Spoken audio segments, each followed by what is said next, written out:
What's up, guys? It's Tracy Mitchell, VA with ThisIs50.com. I got Legend in the building. Let's go.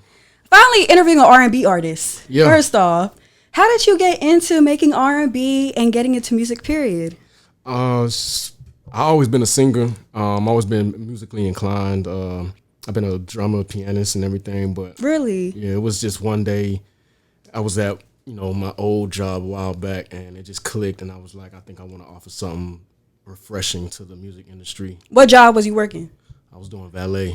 I was parking cars at the time, and it just hit me. I was like, I'm gonna use my voice and go ahead and do some R&B for these folks. And you've always been in Atlanta, like you're born and raised from Atlanta. Yeah, I'm from Decatur and Stone Mountain. Nice. And that's just where I've been born and raised. I love that. I don't really get to like interview people that are actually like born and raised in Atlanta. You really don't give me like the whole like Atlanta and I thing get that though. all the time. They always say that. They're like, nah, you from up north. Nah, you from somewhere else. Like I'm from Atlanta.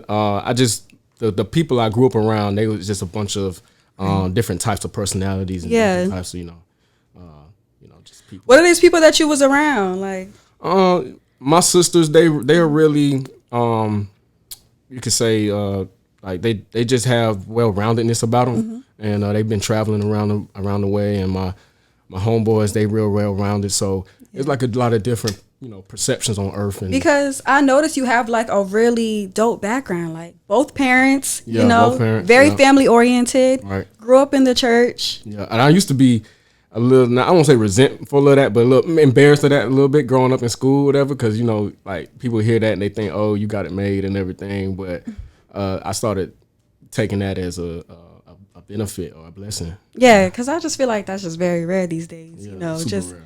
And just like even like just being around you, like your vibe is just very, I can tell you come from like some great beginnings. Yeah, I mean, my parents, they raised me really well as far as trying to instill in me good virtues and everything. But they also, they wasn't handing me what I wanted in my life. I had to go, run out into the world and get that myself. So right. So how about like, because being an artist, that is like entrepreneurial life, like right. It's entrepreneurship every day. Like since I started music, it's been entrepreneurship every day. Been a little bit of struggle here and there, but we're working through it. Talk about the struggles of getting in. Like, what did you not expect coming into this world? I kind of was already prepping my mental and my preparedness, my awareness to kind of see a little bit of anything I didn't already know. I think the most shocking thing is, you really do have to just know people. It's about relationships at the end of the day. Your talent does matter to some extent. I would say to people, if you pursuing entrepreneurship or if you're pursuing musical entrepreneurship, just really hone your craft, because at the end of the day, even if you don't have the relationships, you don't want nobody to say that you're not good. You know what's interesting? I see a lot of artists in Atlanta that do R&B, and I was looking at your Instagram and just like thinking about the others, and you just very chill, like. Yeah, you chill, and then you got your music videos, and you just promoting here and there, and it's like I look at other artists, it's like it's very like sexual, like I'm you not, got just about your business for real. I'm not really for the gimmicks, because I want to stay true to myself as long as I can. You know what I mean? Because I know sometimes you reach different heights in your career or in your life, and then you do change. But there's some things in me that I don't want to change, and that's my my authenticity. So I try to stay relatable to even the little bit of fans that I have now, because at the end of the day, regardless of Instagram and what this industry is, I'm still a regular person. So, right. And they feel I want that connection to be there. Right. How about being a man and breaking into the R&B genre? Like, how was that? Like, was there expectations there? Was there some type of fear? Some really good questions. All right, so when I first started out, I already knew that the musical take I was trying to give to the industry and to the world was something that had already in its season had already passed. And because this was 6 years ago, and we were listening to it was really just a lot of street rap and a lot of what they call it, I guess drug and drug inflamed music. and stuff like that. But I was determined to kind of just break through the barriers and break through the walls of just Like, I'm gonna be an R&B artist. Yeah, I'm just gonna. This is who I am. This is what I'm gonna be. Because I did start. I had like one song a long time ago. I didn't release it or anything at my first studio that I tried to rap on. Dude told Oh, me, you tried rapping? I tried that, but the dude was like, you hindering yourself. You put a ceiling on yourself. You need to sing. Like you can like rapping cool, but like if you got something more, then you can go ahead and do that. So That's interesting that they said if you got something more, because I'm sure, and that goes back to like just being a man. Like you feel like you gotta just be a rapper, you gotta be this thugged out person. But if you could sing, just like you had that moment, was like I'm just gonna sing. Yeah, and doing that helped me. It helped me find myself a little bit more too, like actually singing and being who I was internally. That's awesome. And I love that too. And I just had to say that because just look at your profile, I was like, he's very different. Like he's chill, but he's dropping these songs, Biddy, going crazy. Sure. Let's talk about that single. What buzz did that create for you? What was that like?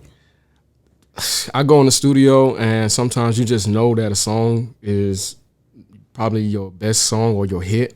And I kind of already figured that was going to do something in the streets. Yeah, for sure. And it did. And you also have a project that you released, right? Amongst the Stars. For sure. Talk to me about the meaning behind that project and the cover art too. Okay. The Amongst the Stars is the album name, and it was inspired, to be honest with you, by my manager, boss named Slim. He kind of said that we need to take the route of emulating something bigger than life.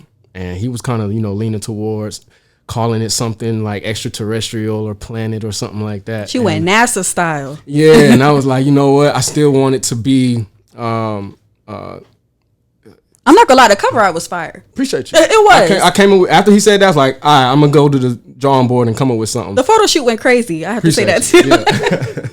But so the name, it's really a depiction of how I felt about where I'm going and a figurative sense about being amongst the stars. So I felt like I was going to be amongst, celebrities, and I also felt like I was out of this world. What did you want to like show though, like amongst like what about you do you feel like was going to like shine through in that project? So this this project was mainly to show that I had different styles and different takes on how I'm gonna execute different executions on music, on different sounds, and that's all I was trying to aim for. Just giving them a little bit of everything, just so they can kind of be like, okay, he's good here, he's good there. We need to see some more from him. I want to talk about the track list. The track list is really cool. Like it looks like a rapper track list. It looks like a rapper track list. I can tell you put a whole lot of effort, a whole lot of energy. We got Players Interlude. What else we got? I got the whole. Let me go on the track. You reading me like a book right now. Heaven Sent. Yeah. We got Show Popper, Hypnotic, Safe and Sorry, Pretty Season. Yeah. Long Live R&B. Oh my God. Talk about Long Live R&B. What were you trying to get through with that one? Shout out to MO3. That's where the inspiration came from. I felt like, being from Decatur and Stone Mountain, or Atlanta in general, I feel like Atlanta is the culture surrounding this city. No matter, where you're from, the north or the south or the east or west, it's still got this gangster, this street-like culture. It really don't. People, we as Atlanta natives, we argue back and forth like, oh, what side is the hardest and everything like that. But we know deep down inside that it don't matter what side you really on for real. Mm-hmm. The hustle and the street mentality is in a lot of people. Yes. And the Long Live R&B, that was my execution on that was to emulate something like a hard R&B artist or a rapper, if you want to say that. But I kind of just wanted to sing about in a very tough way. Yeah. What R&B is. I love that. R&B is that. Let's talk a little R&B. Who is like overall?